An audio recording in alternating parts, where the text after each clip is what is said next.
Bharat Ratna doctor Bhimrao Ambedkar ಅವರಿಗೆ ಕೋಟಿ ಕೋಟಿ ನಮನ. ಇವರ ಜೀವನವನ್ನು ಆಧರಿಸಿ ಈ ಧಾರಾವಾಹಿಯನ್ನು ನಿರ್ಮಿಸಲಾಗಿದೆ. ರಾಷ್ಟ್ರಕ್ಕೆ, ರಾಷ್ಟ್ರದ ಜನರಿಗೆ ಅಂಬೇಡ್ಕರರ ಕೊಡುಗೆ ಅಪಾರ. ಹಲವಾರು ಅಧಿಕೃತ ಪುಸ್ತಕಗಳನ್ನು ಆಧರಿಸಿ ಈ ಕಥೆಯನ್ನು ತಮ್ಮ ಮುಂದೆ ಇಡಲಾಗಿದೆ. ಈ ಧಾರಾವಾಹಿಯನ್ನು ವಾಹಿನಿಯು ನಿಷ್ಠೆಯಿಂದ ನಿರ್ಮಿಸಿದ್ದು, ಬಾಬಾ ಸಾಹೇಬರ ಜೀವನ ಮತ್ತು ಸವೆಸಿದ ಹಾದಿ ಪ್ರತಿಯೊಬ್ಬರಿಗೂ ಸ್ಫೂರ್ತಿ ನೀಡುತ್ತದೆ ಎಂಬುದನ್ನು ವಾಹಿನಿಯು ಬಲವಾಗಿ ನಂಬಿದೆ. ಕಳ್ತನ ಬೇರೆ ಮಾಡ್ತೀಯೋ ನೀನು? ನಾನು ಹುಡ್ಕೊಂಡು ಬಂದಿದ್ದಕ್ಕೆ ಹೆದರ್ಕೊಂಡು ವಾಪಸ್ ಕೊಡ್ತಿದ್ಯಾ?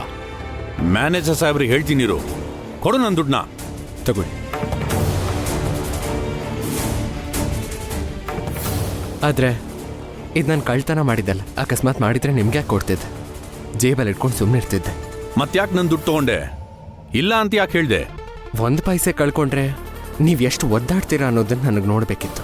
ನಾನು ಒದ್ದಾಡ್ತಿದ್ರೆ ನೀನು ಖುಷಿನ? ಹಾಗಾದ್ರೆ ಇದೇ ನಾನು ನೀನು ಕಲ್ತಿರೋದು? ಖಂಡಿತ ಇಲ್ಲ. ಆದರೆ ನಿಮ್ಮ ಒದ್ದಾಟದಿಂದ ಕೆಲವು ವಿಷಯಗಳನ್ನ ನಿಮ್ಗೆ ಅರ್ಥ ಮಾಡಿಸ್ಬೇಕಿತ್ತು. ಏನು ಅರ್ಥ ಮಾಡಿಸ್ಬೇಕಿತ್ತಪ್ಪ ನೀನು? ಹೇಳ್ತೀನಿ.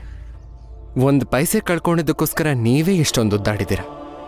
ಇನ್ನು ಯೋಚನೆ ಮಾಡಿ, ಯಾವ ಜಾತಿನ ಕಡೆಗಣಿಸಿದಿರೋ, ಯಾವ ಜಾತಿ ಅಸ್ತಿತ್ವನೇ ಇಲ್ಲಿವರೆಗೂ ತುಳ್ಕೊಂಡು ಬಂದಿದ್ದೀರೋ, ಆ ಜಾತಿ ಜನರು ಇನ್ನೆಷ್ಟು ಒದ್ದಾಡಬೇಕಾಗತ್ತೆ.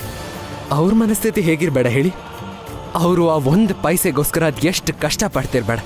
ಸಾವಿರಾರು ವರ್ಷಗಳಿಂದ ತಮ್ಮ ಅಸ್ತಿತ್ವನೇ ಕಳ್ಕೊಂಡು ಇದ್ರೂ ಇಲ್ಲದೆ ಇರೋ ಥರ ಇರುವಂಥ ಆ ಜಾತಿನ ಒಂದ್ಸಲ ಯೋಚನೆ ಮಾಡಿ. ಮತ್ತು ಅದೇ ಜಾತಿಯ ಒಬ್ಬ ವ್ಯಕ್ತಿ ಸಾಕಷ್ಟು ಹೋರಾಟ ಮಾಡಿ ನಿಮ್ಮ ಮಧ್ಯೆ ಕೆಲಸ ಮಾಡಕ್ಕೆ ಬಂದಿದ್ದಾನೆ. ಅವನ್ನ ನೆಮ್ಮದಿಯಾಗಿ ಕೆಲಸ ಮಾಡೋದಕ್ಕೂ ಬಿಡಲ್ವಲ್ಲ ನೀವೆಲ್ಲ. ಇದನ್ನೇ ನಿಮಗೆ ತಿಳಿಸ್ಬೇಕು ಅಂತಿದ್ದೆ.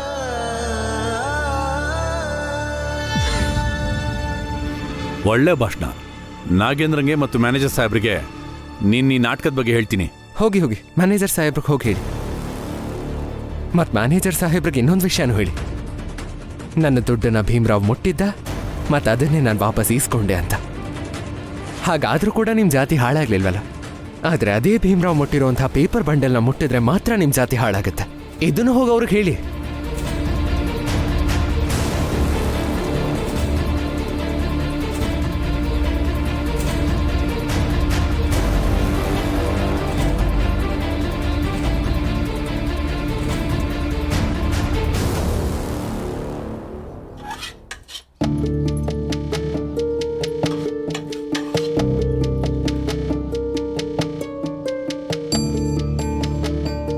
ಪಲ್ಯ ಸ್ವಲ್ಪ ಜಾಸ್ತಿನೇ ಇಡೋಣ, ಅವ್ರಿಗೆ ತುಂಬಾ ಇಷ್ಟ.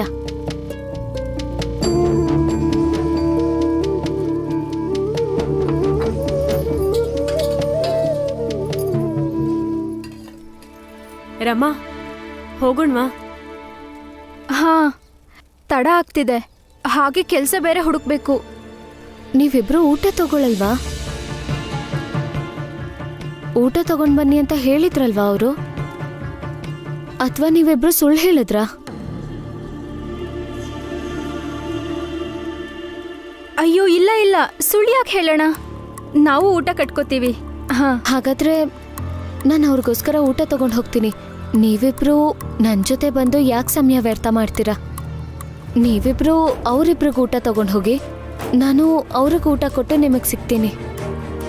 ನಾವು ತರಕಾರಿ ಸಂತೆ ಹತ್ರ ಸಿಗೋಣ ಇನ್ನು 1 ಗಂಟೆಲಿ. ಆಮೇಲೆ ಕೆಲಸ ಹುಡ್ಕೊಳ್ಳೋಣ, ಸರಿನಾ? ಸರಿ.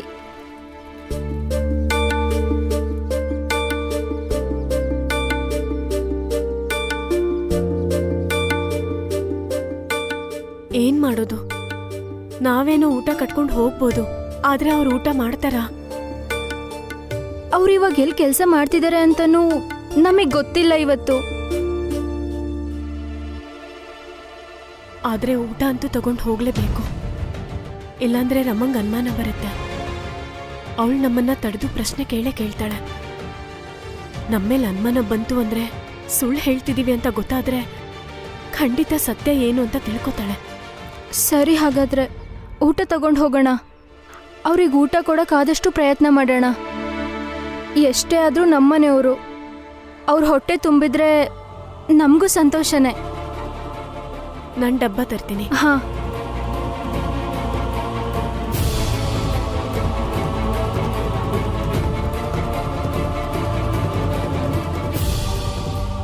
ಅಯ್ಯೋ, ಉಪ್ಪಿನಕಾಯಿನೇ ತಗೊಂಡಿಲ್ವಲ್ಲ ನಾನು.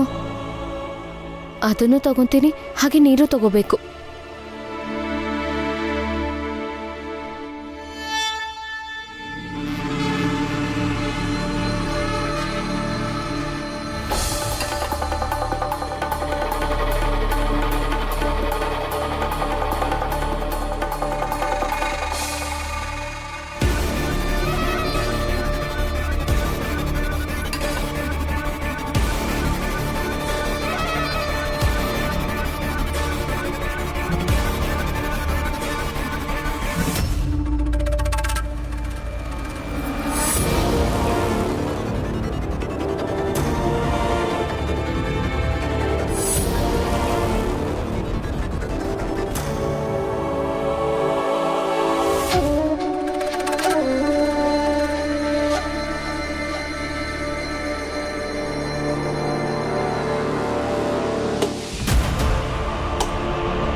ಆನಂದ,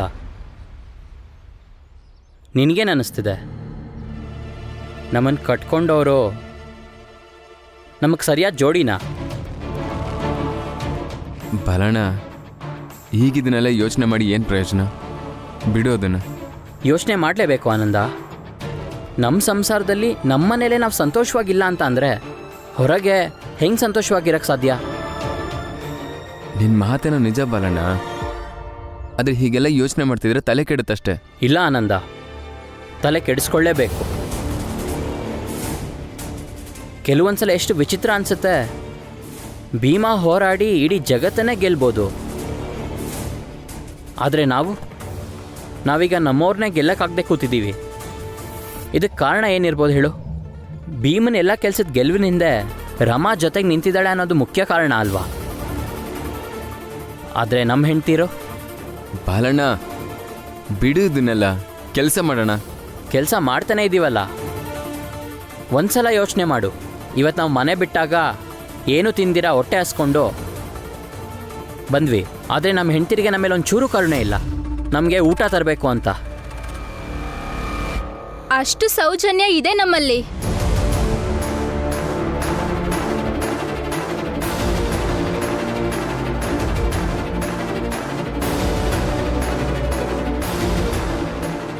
ಸ್ವಲ್ಪ ಊಟ ಮಾಡಿ. ನಿಮ್ಮ ಕರುಣೆ ಏನು ಬೇಕಿಲ್ಲ ನಮಗೆ.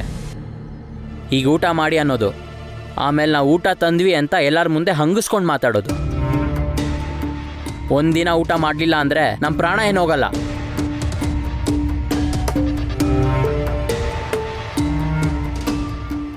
ಎಂಥ ವಿಚಿತ್ರ!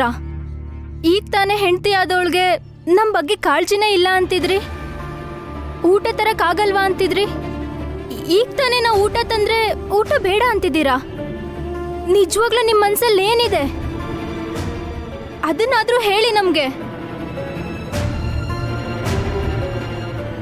ಕೇಳಿ ಇಲ್ಲಿ, ನೀವಾದ್ರೂ ಬಾಲಣ್ಣಂಗೆ ಸ್ವಲ್ಪ ಹೇಳಿ. ಆನಂದ, ಕೆಲಸ ಮಾಡು.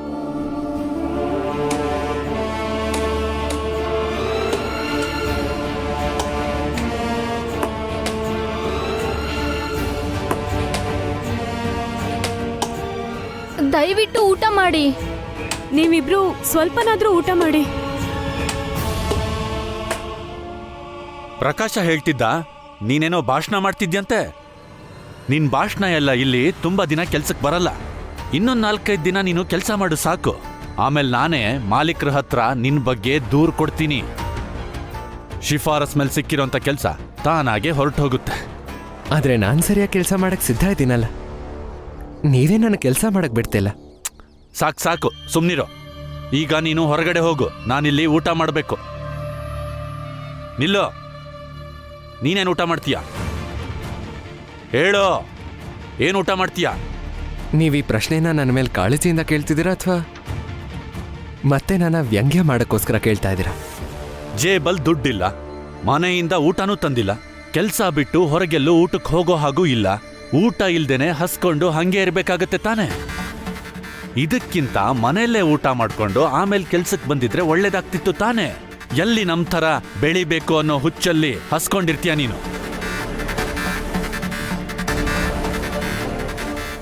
ನಿಂತ್ಕೋ, ಇಲ್ಲೇ ನಿಂತು ನಾನು ಊಟ ಮಾಡೋದು ನೋಡು. ಆಗ ನಿನಗೆ ಹಸ್ವೇನು ಅಂತ ಗೊತ್ತಾಗುತ್ತೆ, ಮತ್ತದ್ರ ಜೊತೆಗೆ ಕಷ್ಟ ಏನು ಅಂತಾನೂ ಗೊತ್ತಾಗುತ್ತೆ.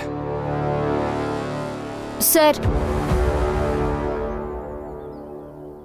ಹಾಗೆ ಯಾವತ್ತೂ ಆಗಲ್ಲ. ನಾನಿರೋವರೆಗೂ ನನ್ನ ಗಂಡ ಅಸಹಾಯಕರಲ್ಲ.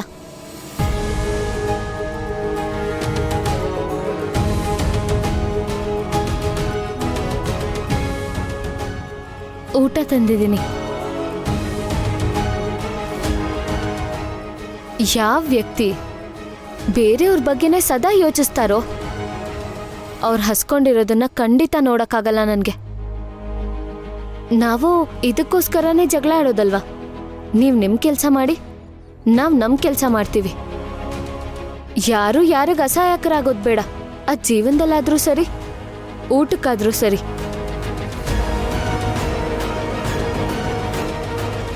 ನಿಂತ್ಕೋ. ಅದಕ್ಕೆ ಹೇಳೋದು, ಭಾಷಣ ಮಾಡೋ ಅಂತ ವ್ಯಕ್ತಿ ಬುದ್ಧಿವಂತ ಆಗಿರೋದಿಲ್ಲ ಅಂತ, ಆದ್ರೆ ಸಂಸ್ಕಾರ ದೊಡ್ಡೋರಿಂದಾನೇ ಬರೋದು. ನೀನು ಈ ಆಫೀಸಲ್ಲಿ ಕೆಲಸ ಮಾಡಲ್ಲ ಅಂದಮೇಲೆ ಒಳಗಡೆ ಹೇಗ್ ಬರ್ತಾ ಇದೀಯಾ? ನಾನು ಹೊರಗೆ ಹೋಗಿ ಊಟ ಮಾಡ್ಕೊಂಡು ಬರ್ತೀನಿ. ಮತ್ತೇನೊಂದು ವಿಷಯ, ನಾನಿರ್ಬೇಕಾದ್ರೆ ನನ್ನ ಮುಂದೆ ಯಾವತ್ತೂ ನನ್ನ ಹೆಂಡತಿ ಹತ್ರ ಈಗ ಮಾತಾಡಬೇಡಿ. ಭೀಮ್ರಾವ್, ನಾಲ್ಗೆ ಬಿಗಿ ಹಿಡಿದು ಮಾತಾಡು ನನ್ನ ಹತ್ರ. ಈ ಹೆಂಗಸಿಗೋಸ್ಕರ ಸಾಕು.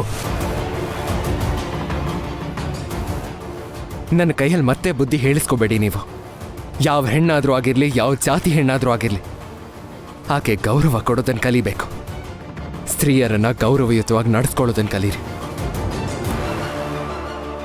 ಮತ್ತಿನ್ನೊಂದು ವಿಷಯ ಚೆನ್ನಾಗಿ ನೆನ್ಪಿಟ್ಕೊಳ್ಳಿ, ಮುಂದೆ ಯಾವತ್ತೂ ಕೂಡ ನನ್ನ ಹೆಂಡತಿನ ಅವಮಾನ ಆಗೋ ಥರ ನಡೆಸ್ಕೊಂಡ್ರೆ ನಾನು ಸುಮ್ಮನೆ ಇರೋನಲ್ಲ.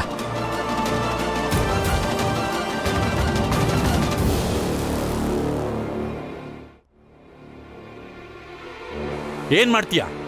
ನನ್ನ ಕೈ ಕೆಳಗಡೆ ಕೆಲಸ ಮಾಡೋ ನೀನು ನನಗೆ ಬುದ್ಧಿ ಹೇಳೋಕ್ ಬರ್ತೀಯಾ? ಸರ್, ನಾನು ಕೇವಲ ನನ್ನ ಹೆಂಡತಿಗೆ ಗೌರವ ಕೊಟ್ಟು ಸರಿಯಾಗಿ ಮಾತಾಡಿ ಅಂತ ಕೇಳ್ಕೊತಾ ಇದ್ದೀನಿ ಅಷ್ಟೇ. ಮತ್ತು ಹೌದು, ನಾನಿದನ್ನ ಮಾಲೀಕರ ಹತ್ರ ಕೇಳ್ಕೊತಾ ಇಲ್ಲ, ಮ್ಯಾನೇಜರ್ ಹತ್ರ ಕೇಳ್ಕೊತಾ ಇರೋದು. ನಾನು ಊಟ ಮುಗಿಸ್ಕೊಂಬರ್ತೀನಿ. ಸುಮ್ನೆ ಬಿಡಲ್ಲ ಕಣೋ ನಿನ್ನ.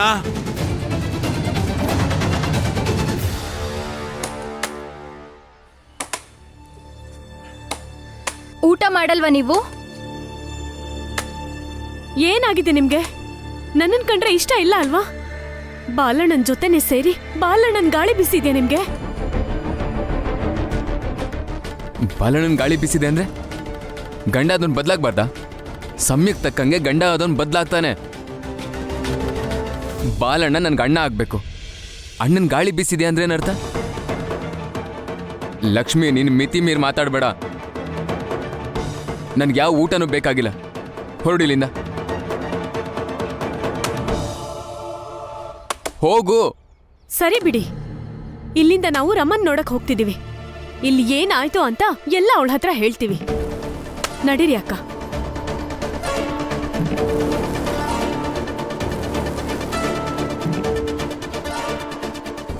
ಬಾಲಣ್ಣ, ಊಟ ಮಾಡಿಬಿಡೋಣ. ಇಲ್ಲಾಂದ್ರೆ ಇವರು ವಿಷಯನ್ ರಮ ಹತ್ರ ಹೇಳ್ತಾರೆ, ಆಮೇಲೆ ಅದು ಭೀಮಂಗೂ ಗೊತ್ತಾಗುತ್ತೆ. ಪಾಪ ನಮ್ಮ ಜಗಳದಲ್ಲಿ ಭೀಮ ಸುಮ್ಮನೆ ಒದ್ದಾಡ್ತಾನಷ್ಟೇ. ಕೇಳಿ, ನಿಂತ್ಕೊಳ್ಳಿ, ಊಟ ಕೊಡಿ, ತಿಂತೀವಿ ನಾವು.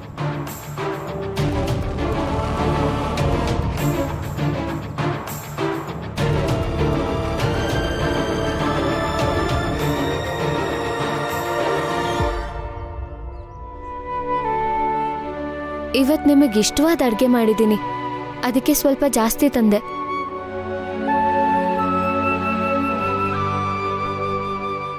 ಹಾಗೆ ಜೊತೆಗೆ ನಾನು ಉಪ್ಪಿನಕಾಯಿ ತಂದಿದ್ದೀನಿ. ತಿನ್ಬಿಟ್ಟು ಹೇಳಿ ಹೇಗಿದೆ ಅಂತ. ಸರಿ.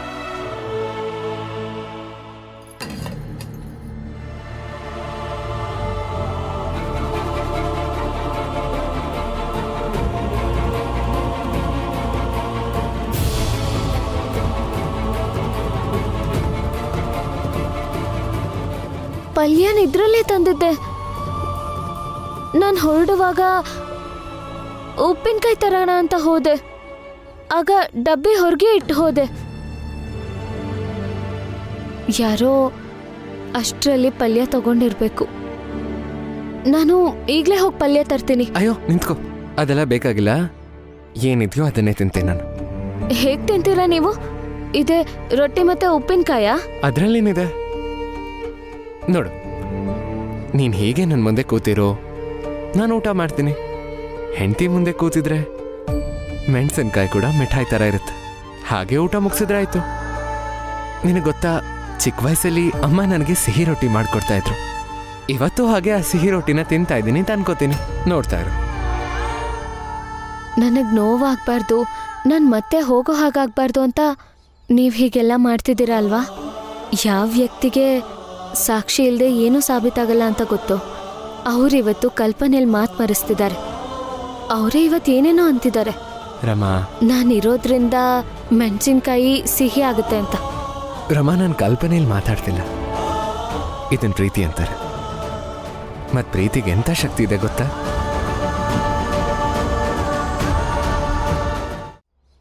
ಕಾನೂನಲ್ಲಿ ವ್ಯವಸ್ಥೆಯನ್ನು ಬದಲಾಯಿಸ್ಬೋದು, ಸಮಾಜನ ಸುಧಾರಿಸ್ಬೋದು. ಆದರೆ ಸಂಸಾರಕ್ಕೆ ಪ್ರೀತಿನೇ ನೌಕೆ. ನಾನು ಹೊರಡೋ ಹೊತ್ತಲ್ಲಿ ನೀನು ಎದ್ದು ಬಂದು ನನ್ನ ಕಳಿಸ್ಕೊಡ್ತೀಯಲ್ಲ, ಅದು ಕೂಡ ಪ್ರೀತಿನೇ. ಪ್ರೀತಿ ನಮ್ಮನ್ನ ಅಷ್ಟು ಬೇಗ ಎಚ್ಚರಿಸ್ತೆ ಅಂದಮೇಲೆ ಈ ಖಾರನ ಸಿಹಿ ಮಾಡುತ್ತೆ ಅಲ್ವಾ?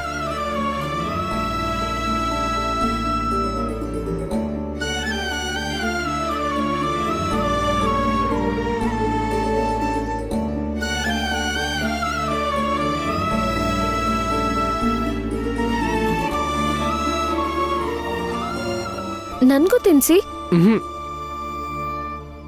ನಿನ್ನ ಮನೆಗೆ ಹೋಗಿ ಆರಾಮಾಗಿ ರೊಟ್ಟಿ ಪಲ್ಯ ತಿನ್ನು. ಯಾಕೆ ಈಗ ಇದನ್ನು ಪ್ರೀತಿ ಅಂತೀರಾ? ನಿಮಗೆ ನನಗೆ ಈ ರೊಟ್ಟಿ ಮತ್ತೆ ಮೆಣಸಿನ್ಕಾಯಿ ತಿನ್ಸಕ್ ಇಷ್ಟ ಇಲ್ಲ, ಅದಕ್ಕೆ ಮನೆಗೆ ಹೋಗಿ ರೊಟ್ಟಿ ಪಲ್ಯ ತಿನ್ನು ಅಂತಿದ್ದೀರಾ? ರಮಾ, ಯಾಕಮ್ಮ ಈ ಹಠ?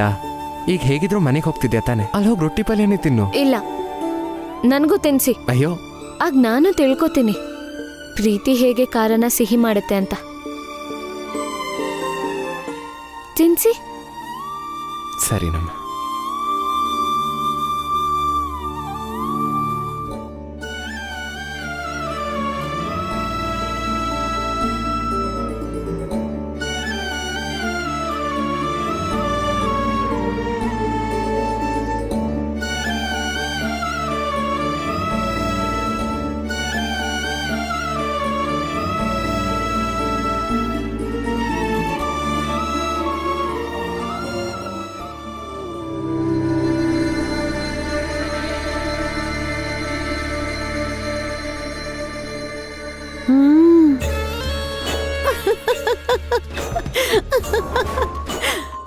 ನಂಗೆ ತಲೆ ಕೆಟ್ಟಿದ್ಯಲ್ಲ, ಏನು ಬೇಕಾದರೂ ಮಾಡ್ಬೋದು. ಮಾಡಿರೋ ಪಲ್ಯನ ಕದ್ದು ತಿನ್ಲೋಬೋದು, ರೊಟ್ಟಿನ ಮೆಣಸಿನ್ಕಾಯಿ ಉಪ್ಪಿನ ಜೊತೆ ತಿನ್ನೋ ಥರನೂ ಮಾಡ್ಬೋದು.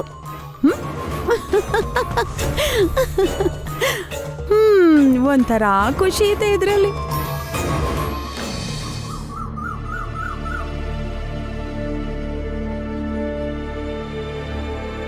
ಇವತ್ತೇನೋ ಊಟ ತಂದಿದ್ದೀರಾ ಅಂತ ತಿಂತಿದ್ದೀವಿ, ನಾಳೆಯಿಂದ ಊಟ ತರಬೇಡಿ.